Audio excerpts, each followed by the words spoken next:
জ্বালানি উপদেষ্টা তৌফিক ইলাহি চৌধুরী গ্রেফতার, রাখা হয়েছে ডিবি কার্যালয়ে, দুপুরে তোলা হতে পারে আদালতে। দেশ সংস্কারের হাওয়া লেগেছে আকাশপথে, শাহজালাল বিমানবন্দরে মাত্র 20 মিনিটে মিলছে লাগেজ, সেবার মান নিয়ে স্বস্তি। ফেনীতে ক্ষতিগ্রস্ত বাঁধের 66 পয়েন্ট এখন উন্মুক্ত, দুশ্চিন্তায় বানভাসীরা, খাগড়াছড়িতে গ্রামীণ সড়কের ব্যাপক ক্ষতি। রংপুরে 20 মেগাওয়াট ও বড়পুকুরিয়া বিদ্যুৎ কেন্দ্রে উৎপাদন বন্ধ, গরমে জনজীবনে নাভিশ্বাস, শিগগিরই মিলছে না সমাধান। প্রথম টেলিভিশন বিতর্কে মুখোমুখি ট্রাম্প কামালা, অর্থনীতি ও সীমান্ত সংকটের সমালোচনা, ফিলিস্তিনে যুদ্ধ বন্ধের ডাক কামালার। এবং বিশ্বকাপ বাছাই কলম্বিয়ার কাছে হারল টানা 12 ম্যাচ অপরাজিত আর্জেন্টিনা, প্যারাগুয়ের কাছে হেরে দিশেহারা ব্রাজিল।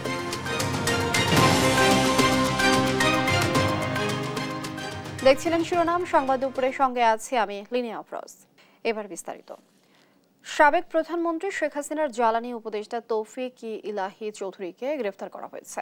মঙ্গলবার রাতে রাজধানীর গুলশান এলাকা থেকে তাকে গ্রেফতার করে ঢাকা মহানগর পুলিশ, পরে তাকে নেওয়া হয় রাজধানীর ডিবি কার্যালয়ে। বাড্ডা থানার হত্যা মামলায় তাকে গ্রেফতার দেখানো হয়েছে।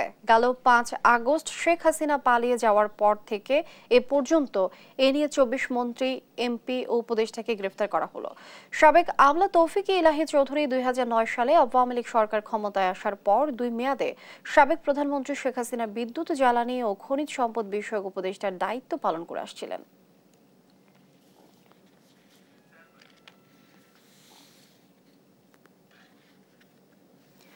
অন্তর্বর্তী সরকার দায়িত্ব নেওয়ার পর হযরত শাহজালাল আন্তর্জাতিক বিমানবন্দরে বইছে সুবাতাস। যাত্রী লাঞ্ছনা, লাগেজ কেটে চুরি, ইমিগ্রেশন পুলিশ, কাস্টমস সহ পদে পদে হয়রানির বদলে যাত্রী সেবার মান বাড়িয়েছে কর্তৃপক্ষ। মাত্র 20 মিনিটে লাগেজ পেয়ে স্বস্তি যাত্রীদের। ফ্রি ওয়াইফাই, ফ্রি টেলিফোন সার্ভিসও কমেছে যাত্রী ভোগান্তি। বিমানবন্দর ঘুরে রিপোর্ট করছেন জান্নাতুল মোহনা। যাত্রী ভোগান্তি, অনিয়ম, অব্যবস্থাপনায় যেন নিত্যদিনের ঘটনা হযরত শাহজালাল আন্তর্জাতিক বিমানবন্দরে। তবে অন্তর্বর্তীকালীন সরকার ক্ষমতা নেওয়ার পর থেকেই পাল্টাতে শুরু করেছে বিমানবন্দরের পরিবেশ। দেশ সংস্কারের হাওয়া লেগেছে আকাশপথের এ বন্দরে। বদলে গেছে যাত্রী সেবা থেকে শুরু করে কার পার্কিং এলাকার নৈরাজ্য, ভেঙেছে দর্শনার্থীদের টিকিট বিক্রির সিন্ডিকেট ও পাবলিক টয়লেট সহ নাগরিক সব সেবায়। দীর্ঘদিনের অনিয়ম আর অশোভন আচরণের পর হঠাৎ দ্রুত লাগেজ প্রাপ্তি, ফ্রি ওয়াইফাই, ফ্রি টেলিফোন, কর্মচারীদের সদাচরণের মতো স্বাভাবিক ঘটনায়ও হতবাক প্রবাসী ও যাত্রীরা। যারা প্রশাসনে আছেন খুবই ভালো সার্ভিস দিচ্ছেন। আগের থেকে এখন সুবিধা, আমাদের লাগেজও মিলে গেছে খুব তাড়াতাড়ি, অতি শীঘ্রই আমাদের সবকিছু মিলে গেছে। আগে লাগেজ আসতো, আগে মানুষ ছাড়তো পরে, আর এখন ইনশাল্লাহ আমরা চলে আসছি, লাগেজ সাথে সাথে পেয়ে গেছি। আমাদের আগে লাগেজ আইসা পড়ছে, তো ইনশাল্লাহ আমরা এখন খুব খুশি, এখন খুব ভালো, আলহামদুলিল্লাহ। হয়রানি মুক্ত সেবা কার্যক্রমের জন্য বন্দর কর্তৃপক্ষ প্রশংসায় ভাসছেন বিদেশিদেরও। मेरी फ्लाइट थी 3:30 की लैंडिंग हुई थी और अभी तक मैंने सब कुछ कर लिया, मतलब तो फास्ट सर्विस है, तो अच्छी है। मैं तो आता रहता हूँ बांग्लादेश, पर इस बार जो रिस्पॉन्स था यहाँ का और इस बार जो स्टाफ था वो भी काफ़ी अच्छा रिस्पॉन्सिव रहा। বাংলাদেশ বিমান বাহিনীর তত্ত্বাবধানে যাত্রীদের নিরাপদ ও পরিচ্ছন্ন সেবা নিশ্চিত করা হচ্ছে বলে জানান বিমানবন্দরের নির্বাহী পরিচালক। যাত্রীদের সেবাটা উন্নত করা এবং ইমপ্রুভ করাটা একটা কন্টিনিউয়াস প্রসেস। আমরা সবগুলো প্রতিষ্ঠান সিভিল এভিয়েশনের তত্ত্বাবধানে কাজ করে যাচ্ছি। এখানে 24টি সরকারি সংস্থা, 39টি এয়ারলাইন সহ অনেকগুলো স্টেক হোল্ডার আছে। আমরা সবাই মিলে সর্বোচ্চ চেষ্টা করে যাচ্ছি আমাদের সম্মানিত যাত্রীদের ডিপার্চার এবং অ্যারাইভালটা যেন সুন্দর হয়। লাগেজ ডেলিভারিতেও গতির কথা উল্লেখ করে নির্বাহী পরিচালক জানান, মাত্র 18 মিনিটের মধ্যেই প্রতিটি বিমানের 80 থেকে 85 ভাগ লাগেজ সরবরাহ করা হচ্ছে। আলহামদুলিল্লাহ 80 থেকে 85 ভাগ সময় আমাদের স্টিপুলেটেড যে সেই সময়ের মধ্যে লাগেজগুলো দিতে পারছি। এখন থেকে যাত্রীরা বিমানবন্দরের সেবা সংক্রান্ত যে কোনো অভিযোগ কিংবা মতামত জানাতে পারবেন 13600 নাম্বারে। এয়ার অ্যারাবিয়ানের এই ফ্লাইটটি নেমেছে 23 মিনিট আগে যেখানে 2 থেকে 3 ঘন্টা অপেক্ষার পরেও লাগেজ মিলত না, সেখানে 23 মিনিটেই যাত্রীরা পেয়ে যাচ্ছেন লাগেজ। এ ধরনের নানা সংস্কার ঘটছে শাহজালাল আন্তর্জাতিক বিমানবন্দরে এবং যাত্রীরা জানাচ্ছেন এ ধরনের সেবার মান যেন বজায় থাকুক এবং যাত্রী ভোগান্তি দূর হোক। জান্নাতুল মোহনা, দেশ টিভি, ঢাকা। সাম্প্রতিক বন্যায় অবকাঠামোর পাশাপাশি কৃষি, মৎস্য ও প্রাণী সম্পদ খাতের বেশি ক্ষয়ক্ষতি হয়েছে। এখনো সংস্কার করা যায়নি বাঁধের ক্ষতিগ্রস্ত পয়েন্টগুলো। সড়ক সংস্কার না হওয়ায় স্বাভাবিক হয়নি যোগাযোগ ব্যবস্থা। এতে ভোগান্তি পোহাচ্ছেন ক্ষতিগ্রস্ত এলাকার মানুষ। তবে বিভিন্ন এলাকায় কৃষকদের বীজ ও চারা দিচ্ছে কৃষি বিভাগ। সহকর্মীদের পাঠানো তথ্যচিত্রে সালমা জাহানের ডেস্ক রিপোর্ট। ফেনীতে স্মরণকালের ভয়াবহ বন্যায় মহুরী, কহুয়া ও সিলোনিয়া নদীতে বাঁধের ৯১টি পয়েন্টে ভাঙনে অন্তত ১১ লাখ মানুষ পানিবন্দী ছিলেন। এতে ঘরবাড়ি, আসবাবপত্র, কৃষি, মৎস্যসহ ব্যবসা প্রতিষ্ঠান ব্যাপক ক্ষতির মুখে পড়ে। জেলায় কাঁচা ঘর ভেঙেছে ৮,৩৫০টি।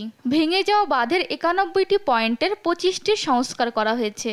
বাকি ৬৬টি পয়েন্ট উন্মুক্ত থাকায় দুশ্চিন্তায় দিন পার করছে বানভাসী মানুষ। ভারত থেকে যে নেমে আসা পানিগুলো এই নদীতে ধারণ করার ক্ষমতা নাই। এই নদীর ড্রেজিং নাই, নদীর শাসন নাই, নদীকে খনন করার কোনো ব্যবস্থা নাই। এটা এই অঞ্চলের মানুষ, এই জনপদের মানুষ সবসময় বলে আসছে যে নদীগুলো খনন করেন। সরকার আসে, সরকার যায়, কিন্তু এই জনপদের মানুষের ভাগ্যের কোনো পরিবর্তন হয় না। আমরা ২ দফা করি এই পাথরে রোপণ করেছি, তারপর দফা নিয়ে গেছে, তারপর জালও নিয়ে গেছে। এইটা আমাদের বাড়ি, এই পাশের বাড়ি। এবারের বন্যায় কুমিল্লার অন্তত ৬০,০০০ হেক্টর ফসলি জমি বন্যায় প্লাবিত হয়। ভেসে যায় ৩,০০০ হেক্টর আমনের বীজতলা। সংকট উত্তরণে সরকারিভাবে চারা ও বীজ দেওয়া হচ্ছে বলে জানিয়েছে কৃষি বিভাগ। রোপা আমন আমাদের প্রায় ২৫,০০০ হেক্টর রোপা আমন জমির ধান রোপণ করা হয়েছিল। এই ২৫,০০০ হেক্টরের মধ্যে ২২,০০০ হেক্টরের মতোই পুরো ধ্বংস হয়ে গেছে। রোপা আমনের বাইরেও সরকার কৃষকদেরকে আগাম সবজি চাষের জন্য, পারিবারিক সবজি বাগানের জন্য প্রায় ১৬,৭০০ কৃষককে প্রণোদনা দিবে। সেখানেও বীজ সহায়তার সাথে আর্থিক সহায়তা আছে। এর পরবর্তীতে আগাম রবি ফসলের জন্য ৮টা ফসলে, আমরা কুমিল্লা জেলায় ৮টা ফসলে ১৫,০০০ কৃষককে প্রণোদনা দেওয়া হচ্ছে এবং আমরা তাদের সাথে সারাক্ষণে আছি। আমরা চেষ্টা করছি যে কৃষকরা যেন তাদের মনোবল না হারায়। খাগড়াছড়িতে সড়কের ক্ষয়ক্ষতি চোখে পড়ার মতো। এলজিইডির তথ্য মতে জেলায় ১০৭ কিলোমিটার গ্রামীণ সড়ক, ১৪টি কালভার্ট ও ৩টি বড় সেতুর ক্ষতি হয়েছে। সালমা জাহান, নিউজ ডেস্ক, দেশ টিভি। এবছর বন্যায় কৃষি, মৎস্য, প্রাণী সম্পদ খাতের ব্যাপক ক্ষয়ক্ষতি হয়েছে। এ নিয়ে আরো জানাতে সরাসরি যুক্ত হচ্ছেন সহকর্মী সাইফুল ইসলাম স্বপন। আর স্বপন, এই যে ক্ষয়ক্ষতি হয়েছে, ক্ষতিগ্রস্ত এলাকার মানুষের ভোগান্তি কমাতে প্রশাসন কি কোনো পদক্ষেপ নিয়েছে কিনা সে বিষয়ে বিস্তারিত জানাবেন। লিনিয়া, আপনি জানেন যে লক্ষ্মীপুরের যে স্মরণকালের যে ভয়াবহ বন্যা, এই বন্যায় লক্ষ্মীপুরে প্রায় ১৪ লক্ষ লোক পানিবন্দী ছিল এবং লক্ষ্মীপুরের প্রত্যেকটি ইউনিয়নে মানুষ পানিবন্দী ছিল এবং প্রায় ৫০ থেকে ৬০,০০০ মানুষ বিভিন্ন আশ্রয় কেন্দ্রে আশ্রয় গ্রহণ করেছে। আমি যদি আপনাকে বলি, আমরা এই মুহূর্তে আছি একটি আশ্রয় কেন্দ্রে, যেটি হচ্ছে উত্তর মজিবপুর সরকারি প্রাথমিক বিদ্যালয়। এই বিদ্যালয়টি একটি আশ্রয় কেন্দ্র হিসেবে ব্যবহৃত হয়েছে। তো আমি আপনাকে আরেকটু বলতে চাই যে লক্ষ্মীপুরে প্রায় ৭৩২টি প্রাইমারি স্কুল রয়েছে। এর মধ্যে প্রায় ৫০১টি স্কুল ক্ষতিগ্রস্ত হয়েছে। এই স্কুলগুলোর মধ্যে বেশিরভাগই তাদের যে দরজা, জানালা, ফ্লোরগুলো এবং ওয়াশরুম এবং বিভিন্ন আশ্রয়কেন্দ্রে যে যারা আশ্রয় গ্রহণ করেছে, আশ্রয় প্রার্থীদের যে গরু ছাগল রাখার কারণে স্কুলগুলো ক্ষতিগ্রস্ত হয়েছে। আমরা জেলা প্রাথমিক শিক্ষা অফিসারের সাথে কথা বলেছি, তিনি আমাদেরকে জানিয়েছেন যে প্রায় যে স্কুলগুলো ক্ষতিগ্রস্ত হয়েছে এগুলো প্রায় যে আর্থিক মূল্য হচ্ছে প্রায় ৬ কোটি টাকার মতো। এখনো প্রায় ১৫১টি আশ্রয় কেন্দ্রে এখনো মানুষ আশ্রয় গ্রহণ করছে। আমাদেরকে লক্ষ্মীপুরের অতিরিক্ত জেলা প্রশাসক সার্বিক তিনি জানিয়েছেন যে এখনো ১৫১টি আশ্রয় কেন্দ্রে মানুষ আশ্রয় গ্রহণ করছে। আর যে বাকি ৩৫১টি স্কুলগুলোতে এখনো পাঠদান শুরু হচ্ছে।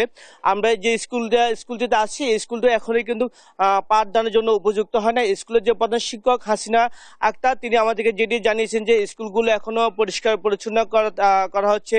যেহেতু এখানে বিভিন্ন আশ্রয়প্রার্থী ছিল, বিভিন্ন লোকজন ছিল, তারা বিভিন্নভাবে রুমগুলো ময়লা করেছে, সেগুলো এখন ব্লিচিং দিয়ে পরিষ্কার করা হচ্ছে। হয়তোবা আগামী সপ্তাহে বাচ্চাদের স্কুলে যাওয়ার জন্য খুলে দেওয়া হবে।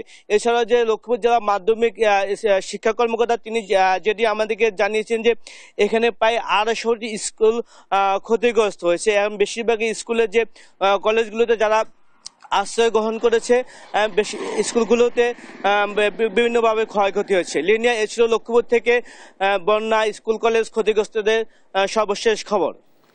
স্বপন, অসংখ্য ধন্যবাদ আপনাকে। দর্শক, লক্ষ্মীপুর থেকে যুক্ত ছিলেন আমাদের সহকর্মী স্বপন। উৎপাদন বন্ধ রয়েছে রংপুরে 20 মেগাওয়াট ও দিনাজপুরের বড় পুকুরিয়া বিদ্যুৎ কেন্দ্রে। এই দুই কেন্দ্র থেকে জাতীয় গ্রিডে বিদ্যুৎ সরবরাহ বন্ধ হয়ে যাওয়ায় লোডশেডিংয়ে সীমাহীন দুর্ভোগে পড়েছেন এই বিভাগের মানুষ। কবে নাগাদ এই পরিস্থিতি স্বাভাবিক হবে তাও জানাতে পারেননি সংশ্লিষ্টরা। রংপুর থেকে রফিকুল ইসলামের প্রতিবেদন। দিনাজপুরের বড় পুকুরিয়ায় 3টি ইউনিট থেকে 525 মেগাওয়াট বিদ্যুৎ উৎপাদন হতো, কিন্তু দীর্ঘদিন বন্ধ রয়েছে 2টি ইউনিট। বাকি 1 ইউনিট থেকে প্রতিদিন 200 মেগাওয়াট জাতীয় গ্রিডে যুক্ত হলেও গেল 4 দিন থেকে সেটিও বন্ধ। রহস্যজনকভাবে বন্ধ রয়েছে রংপুর 20 মেগাওয়াট বিদ্যুৎ কেন্দ্র। কর্তৃপক্ষ বলছে, রংপুর বিভাগের 8 জেলায় পল্লী বিদ্যুৎ ও নেসকো মিলে চাহিদা 1200 মেগাওয়াট। সেখানে মিলছে 500 থেকে 700 মেগাওয়াটেরও কম। চাহিদার তুলনায় প্রায় অর্ধেক ঘাটতি থাকায় এই সংকট বেড়েই চলছে। বিদ্যুতের এই মুহূর্তে চাহিদা 1100 মেগাওয়াটের মতো। তার মধ্যে আমরা সরবরাহ কম থাকায় লোডশেডিং করতে হচ্ছে। এখানে আমরা বর্তমানে সরবরাহ পাচ্ছি 700 মেগাওয়াট। বিদ্যুতের এমন ভয়াবহ বিপর্যয় ও লোডশেডিংয়ে নাভিশ্বাস উঠেছে জনজীবনে। প্রায় কর্মহীন থাকছেন বিদ্যুৎ চালিত ক্ষুদ্র ব্যবসায়ীরা। গ্রামে যেমন আগে কারেন্ট গেলে 2 ঘন্টা 2.5 ঘন্টা ছিল না, শহরে আধা ঘন্টা 45 মিনিট পর্যন্ত কারেন্ট থাকে না, একটা না। কারেন্ট না থাকার সত্ত্বে আমাদের কাজ কাম কম হইতেছে, সাপ্লাই কম দিতে পারতেছি। এখন ধরুন যে 3-4 ঘন্টা 5 ঘন্টা এরকম লোডশেডিং, এই জন্য ধরুন যে আমার কাজটা সময়মতো আমি করতে পারতেছি না। সাধারণ মানুষ বলছেন, লো ভোল্টেজ ও লোডশেডিংয়ে নষ্ট হচ্ছে ইলেকট্রনিক যন্ত্র। গরমে অসুস্থ হয়ে পড়ছেন শিশু ও বৃদ্ধরা। আমার বাড়িতে যদি 10 মিনিট কেউ থাকতে পারে তাকে আমি 500 টাকা পুরস্কার দেবো। গাড়িটা ঠিক মতন চার্জ না হলে কেমন করে পেট চালাবো বলেন ভাই? একটা ফ্রিজ 6 ঘন্টা, তো এমনিতেই কারেন্ট না থাকলে 6 ঘন্টা কোনো খাবার নষ্ট হওয়ার কোনো সুযোগ নেই। পানি তোলার জন্য সমস্যা হচ্ছে, পানি ঠিক মতো উঠতেছে না। এগুলা তো বিদ্যুৎ না থাকার কারণেই হচ্ছে। আপনার এসি চলতেছে না, ফ্যান চলতেছে না। কী কারণে বিদ্যুৎ উৎপাদন বন্ধ তা জানতে কেন্দ্র ও পাওয়ার গ্রিডে গেলে কথা বলতে রাজি হননি সংশ্লিষ্টরা। রফিকুল ইসলাম, দেশ টিভি, রংপুর।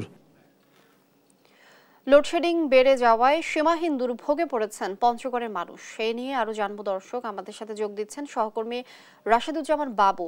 বাবু, পঞ্চগড়ে লোডশেডিং এর কি অবস্থা দেখছেন, আর জনজীবনে যে দুর্ভোগ সে বিষয়ে বিস্তারিত জানাবেন। ধন্যবাদ আপনাকে। আপনি জানেন যে সারা দেশের মতো কিন্তু পঞ্চগড়ের যে লোডশেডিং সেটি মাত্রাতিরিক্তভাবে কিন্তু আসলে প্রভাব ফেলেছে জনজীবনে। আমরা যদি বলি যে পঞ্চগড়ে পিডিবি এবং পল্লী বিদ্যুৎ, এই দুটি বিদ্যুতে কিন্তু পুরো জেলা কিন্তু আসলে বিদ্যুৎ সরবরাহ করে। কিন্তু আমরা সংশ্লিষ্ট কর্তৃপক্ষের সাথে কথা বলেছিলাম। সংশ্লিষ্ট কর্তৃপক্ষ আমাকে যেমনটি জানিয়েছে যে পল্লী বিদ্যুৎ চাহিদা রয়েছে প্রায় 50 মেগাওয়াট। সে জায়গায় বরাদ্দ গতকালকে পেয়েছে প্রায় 28 মেগাওয়াট।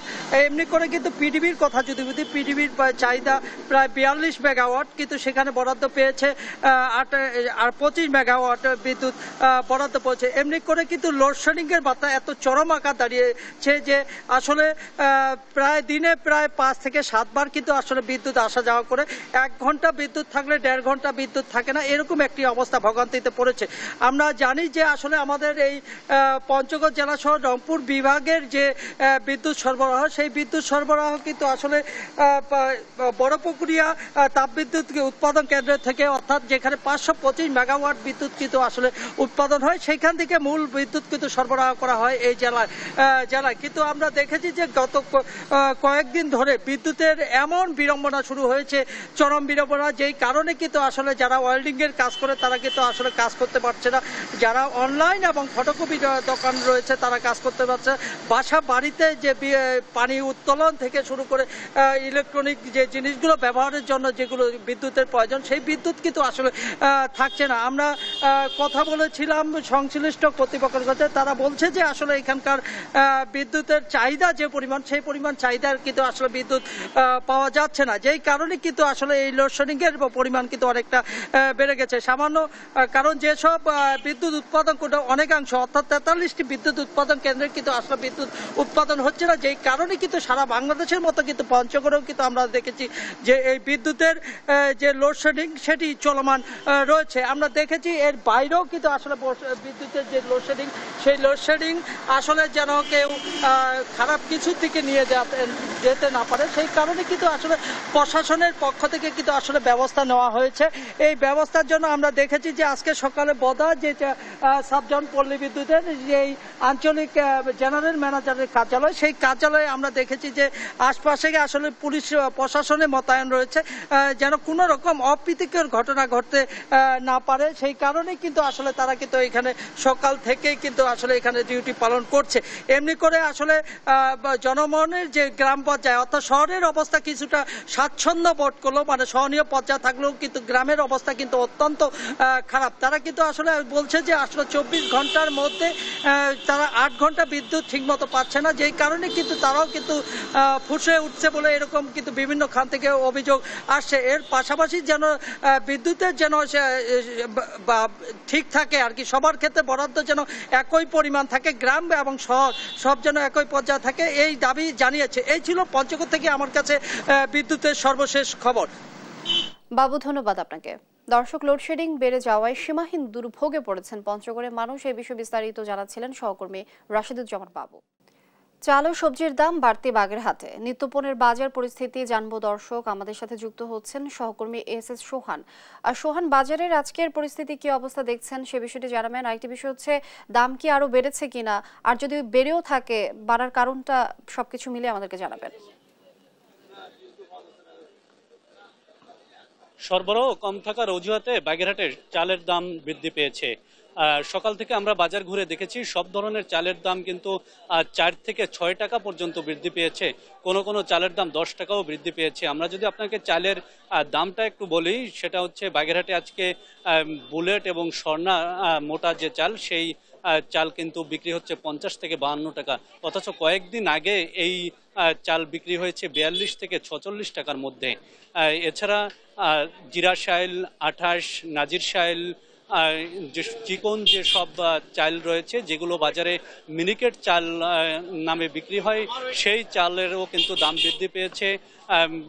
এসব চাল গুণগত মান ভেদে 60 টাকা থেকে 120 টাকা পর্যন্ত কেজি দরে কিন্তু বিক্রি হচ্ছে। এছাড়া বাগেরহাটে স্থানীয়ভাবে উৎপাদিত যে চাল রয়েছে, ভোজন এবং মোটা চাল, এসবেরও দাম বেড়েছে। ভোজন চাল বিক্রি হতো 50 টাকা, আজকে সেই ভোজন চাল বিক্রি হচ্ছে 54 থেকে 56 টাকা পর্যন্ত, এবং দেশি যে মোটা চাল সেই চাল 65 থেকে 75 টাকা পর্যন্ত বিক্রি হচ্ছে। এছাড়া বাগেরহাটের বাজারে কিছু সবজির দাম বেড়েছে, আবার কিছু সবজির দাম কিন্তু কমেছে। যেমন বেগুনের দাম আজকে বৃদ্ধি পেয়েছে, 60 টাকার বেগুন আজকে বিক্রি হচ্ছে 80 টাকা।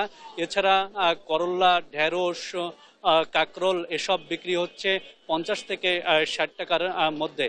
অন্যান্য সবজি শসা, পটল, মিষ্টি কুমড়া এইসবের কিন্তু কিছুটা দাম কমেছে, এগুলো 30 থেকে 40 টাকার মধ্যে বিক্রি হচ্ছে।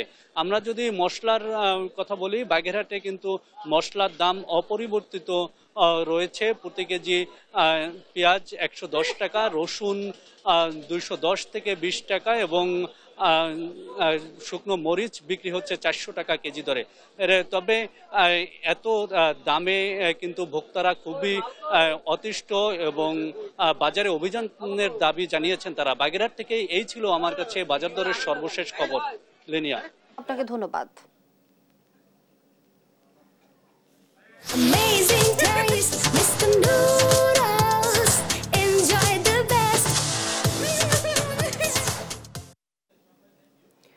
প্রথমে কর্মীদের মারধর, এরপর এক এক করে 5টি বাস ভাঙচুরের অভিযোগ করেছেন মিরপুর সুপার লিংক পরিবহনের মালিকরা।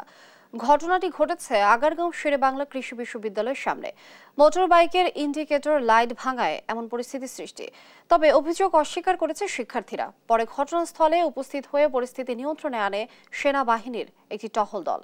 এম এ আজিমের রিপোর্ট, জানাচ্ছেন মোহাম্মদ সাকিব। রাজধানীর আগারগাঁওয়ে মোটরসাইকেল দুর্ঘটনাকে কেন্দ্র করে মিরপুর আজিমপুর রুটে চলাচলকারী মিরপুর সুপার লিংক পরিবহনের 5টি বাস আটক করে শেরেবাংলা কৃষি বিশ্ববিদ্যালয়ের শিক্ষার্থীরা। বাস মালিকদের অভিযোগ, মোটরসাইকেলের ইন্ডিকেটর লাইট ভাঙার ক্ষতিপূরণ হিসেবে 5 লাখ টাকা দাবি করে শিক্ষার্থীরা। বাকবিতণ্ডার এক পর্যায়ে 5টি বাসে ভাঙচুর চালায় শিক্ষার্থীরা। বাস মালিকদের দাবি, সমন্বয়ক পরিচয়ে ভাঙা হয়েছে গাড়ি, হামলা হয়েছে মালিকদের উপরও। কোম্পানির সুপারভাইজারে বলছে যে আগে মোটরসাইকেল কিনে দে, এটা নিয়ে যা, আমাদের 4,80,000 টাকা দিয়ে মোটরসাইকেল কিনে দে। কিনে দেওয়ার পরে ও বলছে যে এত টাকা মালিক কোত্থেকে দিবে, এবং সমন্বয়কের পরিচয় দিয়েছে বলে আমরা সমন্বয়ক, আমরা এখন দেশ পরিচালনা করি। আমার ছেলেও একজন মাস্টার্সে পড়ে, আমার মেয়ে অনার্স ফাইনাল ইয়ারে পড়ে। তাদেরকে অনেক বলছি যে দেখেন আমাদেরও তো ছেলে পেলে আছে, আপনারা তো আমাদের, আরও উল্টা সে ক্রেজি হয়ে আমাদের সাথে বিবিএফ করছে।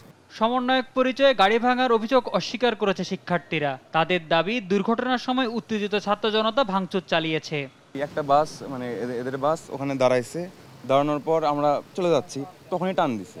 তখনই টান দেওয়ার কারণে বাসের সাথে আমরা একদম সরাসরি ক্র্যাশ হয়েছি। হওয়ার পর আমার এখানে লাগছে, আরেকজন ফ্রেন্ড ছিল, আর হলো এই হাতের এখানে একটু কেটে গেছে। আমরা এখানে কোনো প্রকার সমন্বয়ক পরিচয় দিই নাই, কারণ আমরা সমন্বয়ক না, আমরা এখানে সাধারণ শিক্ষার্থী। কোম্পানির সাথে যেন আমরা বসে কথা বলতে পারি, এই জন্য বাকি বাসগুলোকে আটকানো হয়েছে। পরবর্তীতে সেনাবাহিনীর টহল দল ঘটনাস্থলে পৌঁছে পরিস্থিতি নিয়ন্ত্রণে আনে। তাদের হস্তক্ষেপে আটকে রাখা বাস ছেড়ে দেয় শিক্ষার্থীরা। মোহাম্মদ সাকিব, দেশ টিভি, ঢাকা।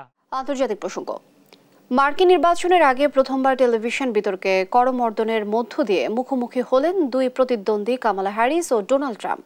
বিতর্কের শুরুতেই যুক্তরাষ্ট্রের অর্থনীতি ও অভিবাসন সংকটের জন্য ট্রাম্পের সময়কার প্রশাসনকে দায়ী করেন কামালা, যা পুনরুদ্ধার করে ডেমোক্রেট সরকার।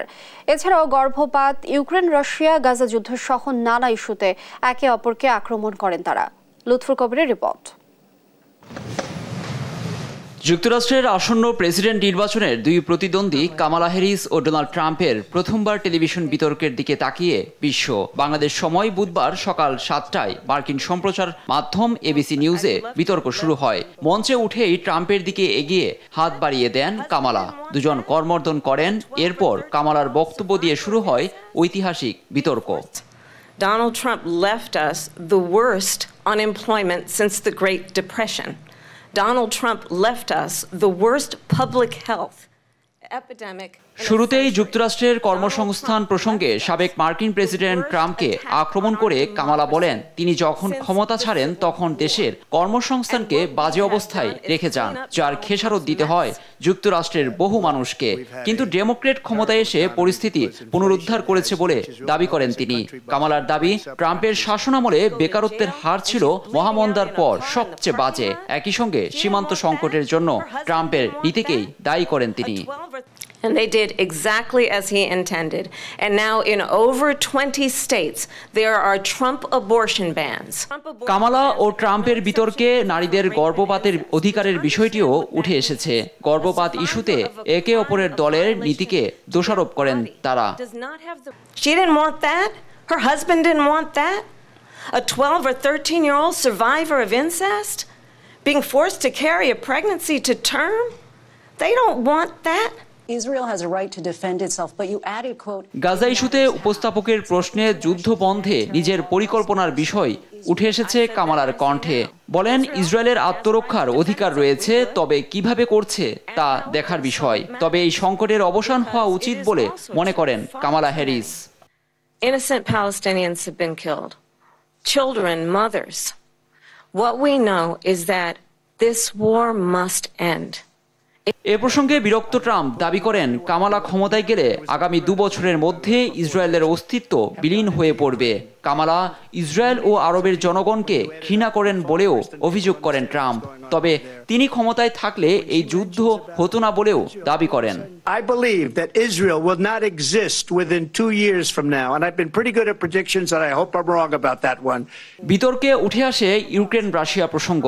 ক্ষমতায় আসলে দুদেশের মধ্যকার যুদ্ধ বন্ধে কার্যকর পদক্ষেপ নেবেন বলে মন্তব্য করেন Trump. If I were president, Russia would have never, ever, I know Putin very well, he would have never, and there was no threat of it either, by the way, for 4 years. 2021 সালের 6 জানুয়ারি Capitol হিলে দাঙ্গার ঘটনায় ট্রাম্পের হাত রয়েছে বলে অভিযোগ কামালার, যদিও বিষয়টি অস্বীকার করেছেন সাবেক মার্কিন প্রেসিডেন্ট। একই সঙ্গে গেল নির্বাচনে তিনি হারেননি বলেও দাবি করেন সাবেক এই মার্কিন প্রেসিডেন্ট। লুৎফর কবির, নিউজ ডেস্ক, দেশ টিভি।